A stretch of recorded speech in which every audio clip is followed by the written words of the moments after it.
Good afternoon friends.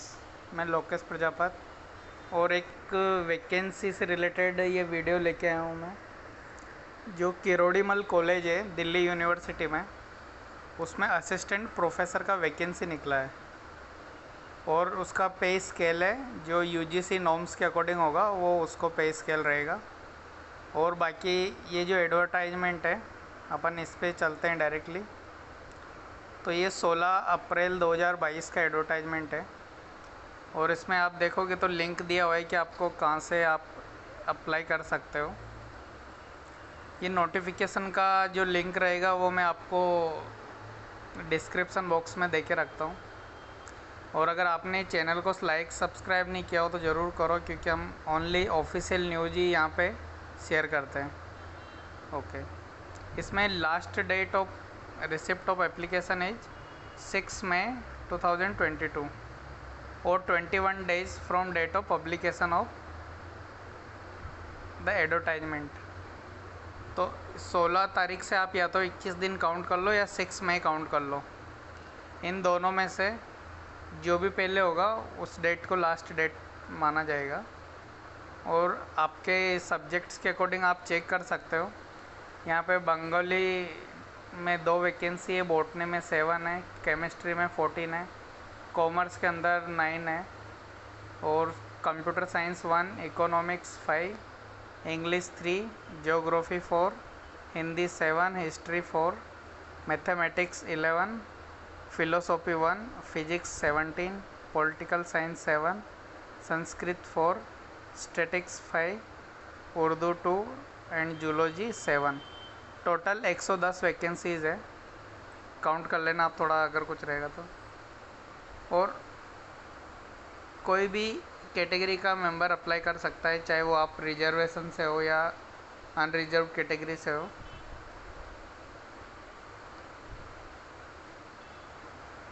Okay, ये हो गया। अभी नेक्स्ट अपन इसको डिटेल में देख लेते हैं नोटिफिकेशन में क्या क्या गाइडलाइन दी हुई है।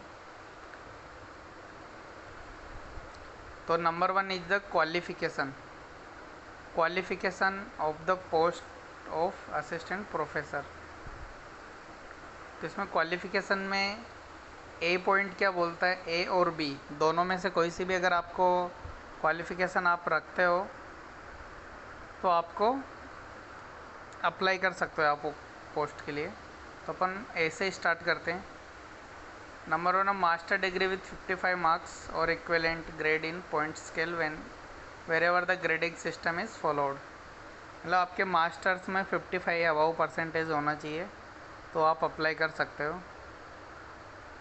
सेकेंड कंडीशन है कि क्वालिफ़िकेशंस के साथ साथ आपका नेट क्लियर होना चाहिए या CSIR नेट क्लियर होना चाहिए। जो भी आपको एप्लीकेबल होता है वो आपको क्वालिफाई करना पड़ेगा। तो ये फर्स्ट कैटेगरी, तो या तो आप ये कैटेगरी में फॉल हो रहे हो या बी कैटेगरी है अपन, या और आपको दिखेगा ये और यूज़ किया हुआ है। तो बी में इन्होंने कैटेगरी में लिया है the PhD degree has been obtained from a foreign university और institution with a ranking among top 500 in the world, university ranking at any time by any one of the following: Quacquarelli Simons QS and the THE ARWE। ये universities है। मतलब आपकी जो PhD की हुई है वो वर्ल्ड की टॉप 500 यूनिवर्सिटी में वो यूनिवर्सिटी का नाम आना चाहिए जिससे PhD की है आपने, तो यहाँ पे कंसिडर होगा वो PhD का degree.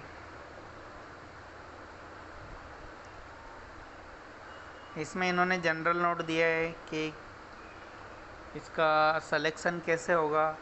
The direct recruitment to the post of assistant professors in the college shall be on the basis of merit through all India advertisement and selection by the duly constituted selection committee. मतलब आपको merit basis पे यहाँ लिया जाएगा, आपका जो academic record रहेगा और जो आपका वर्क एक्सपीरियंस रहेगा वो सब चीज़ों के लिए। The national eligibility test net shall be the minimum eligibility for appointment of assistant professor। Minimum आपका नेट क्लियर होना ही चाहिए। अगर आप असिस्टेंट प्रोफेसर के लिए अप्लाई कर रहे हो तो। बाकी अगर पीएचडी डिग्री जो ऊपर बोला है कि 500 यूनिवर्सिटी, तो वो भी आप क्वालिफाई कर सकते हो।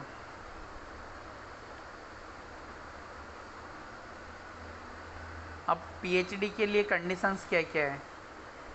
The PhD degree of the candidate has been awarded in regular mode only. अगर आपने रेगुलर मोड में पीएचडी किया है तो ही आप यहाँ पे पीएचडी के थ्रू अप्लाई कर सकते हो। और आपके थीसिस को 2 एक्सटर्नल एग्जामिनर ने अवॉर्ड किया हो, और आपका एक ओपन पीएचडी वाइवा कंडक्ट हुआ हो, आपके 2 रिसर्च पेपर पब्लिश किए हो रेफर्ड जर्नल में, और आपने यूजीसी या यूजीसी के साथ कोई रजिस्टर्ड एजेंसी है उसके साथ में आपने 2 पेपर प्रेजेंट किए हो, 2 रिसर्च पेपर प्रेजेंट किए हो। ये सब अगर कंडीशन फुलफ़िल होती है तो आप पीएचडी के थ्रू अप्लाई कर सकते हो।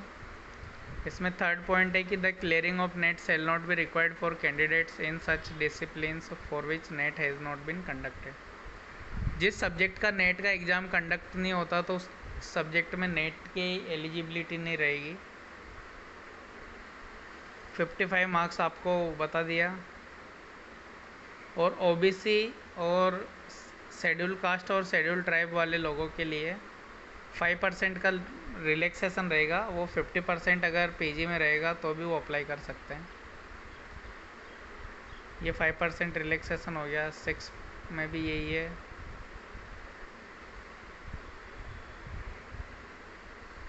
ओके, जितने टाइम में आपने पीएचडी किया, सपोज 3 ईयर, 5 ईयर या 7 ईयर, तो जिस टाइम में आपने पीएचडी किया उसको एक टीचिंग एक्सपीरियंस की तरह वो काउंट नहीं करेंगे।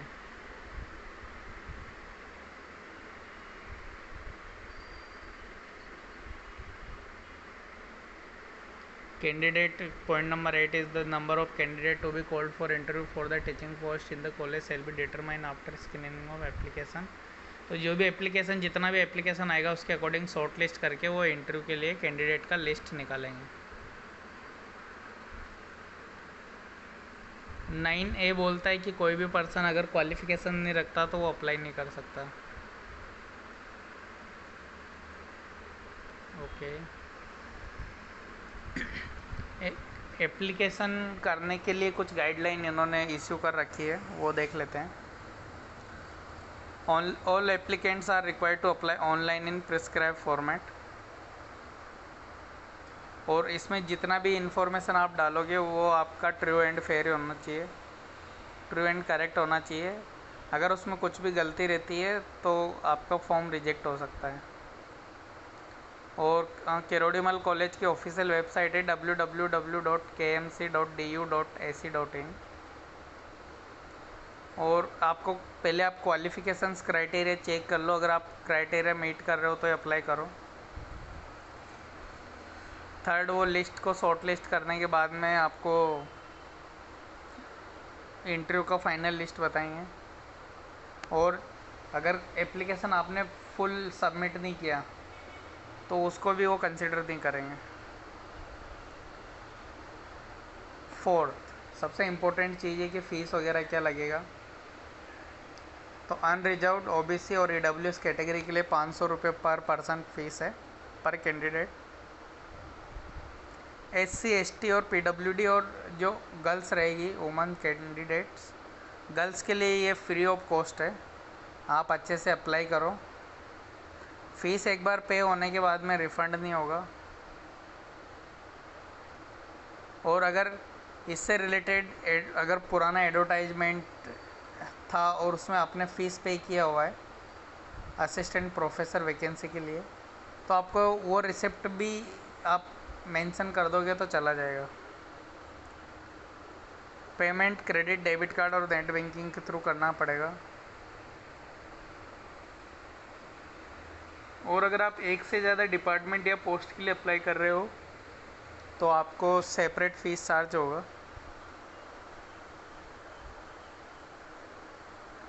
अगर आपको कुछ भी टेक्निकल इश्यूज़ फेस हो रहा है एप्लीकेशन करने में तो आप कॉलेज की हेल्पलाइन मेल आईडी पे अपने पर्सनल मेल से मेल कर सकते हो।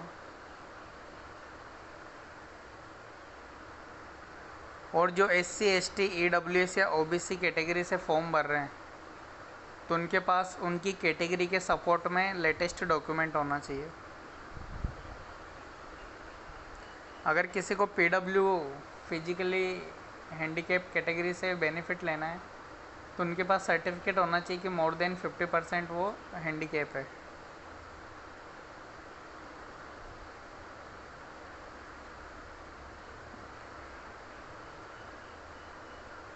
और जो कैंडिडेट शॉर्ट लिस्ट होते हैं वो लोग अपने कंप्लीट डॉक्यूमेंट्स के साथ में ही कॉलेज कैंपस में आएंगे।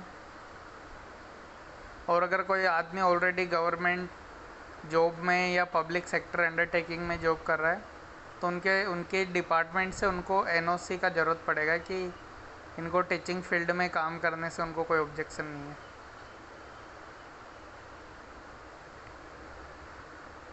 अगर एप्लीकेशन 11 वाला पॉइंट है कि एप्लीकेशन प्रॉपर नहीं फिल करा तो वो रिजेक्ट कर सकते हैं। 12th में कि अगर कोई भी इंफॉर्मेशन उन्होंने फॉल्स क्लेम किया है उधर फॉर्म के अंदर तो भी वो फॉर्म रिजेक्ट कर सकते हैं।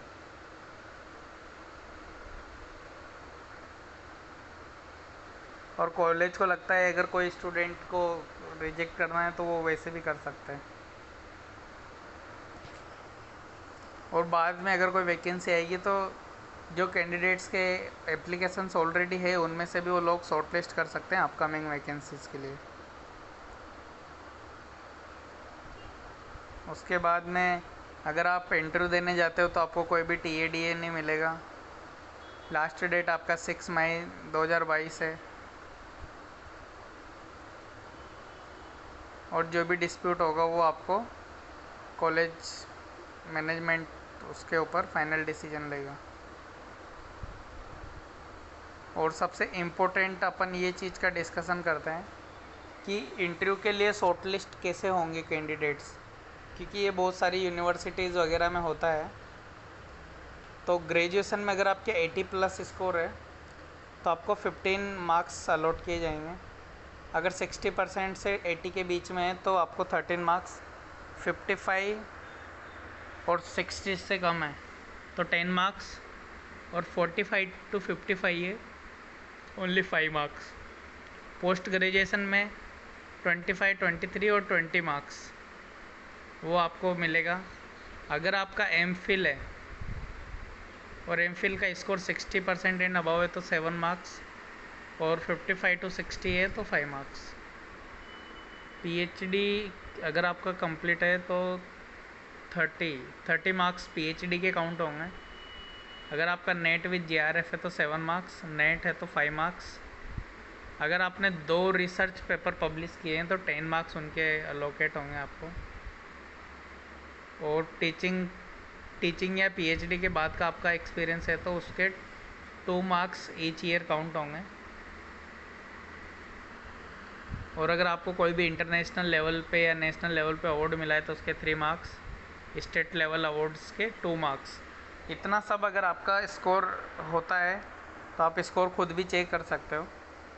और कैसा है कि शॉर्ट लिस्ट जो भी होंगे वो मेरिट बेसिस पे होंगे, तो आप खुद का एक बार असेसमेंट, सेल्फ असेसमेंट कर सकते हो इससे।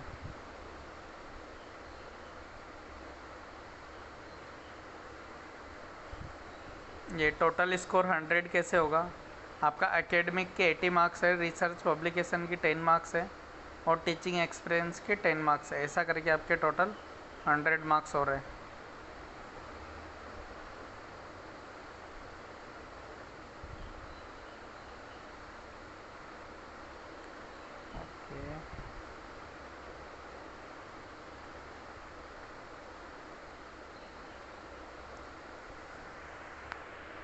अगर इससे रिलेटेड आपको कोई भी डाउट रहता है आप आराम से कमेंट करो, और कुछ रहेगा तो मैं आंसर करता हूँ। और आप इस चैनल को सब्सक्राइब ज़रूर करो। और जो भी अगर अप्लाई करना चाहता है इस कॉलेज में तो उनको all the best. Thank you so much.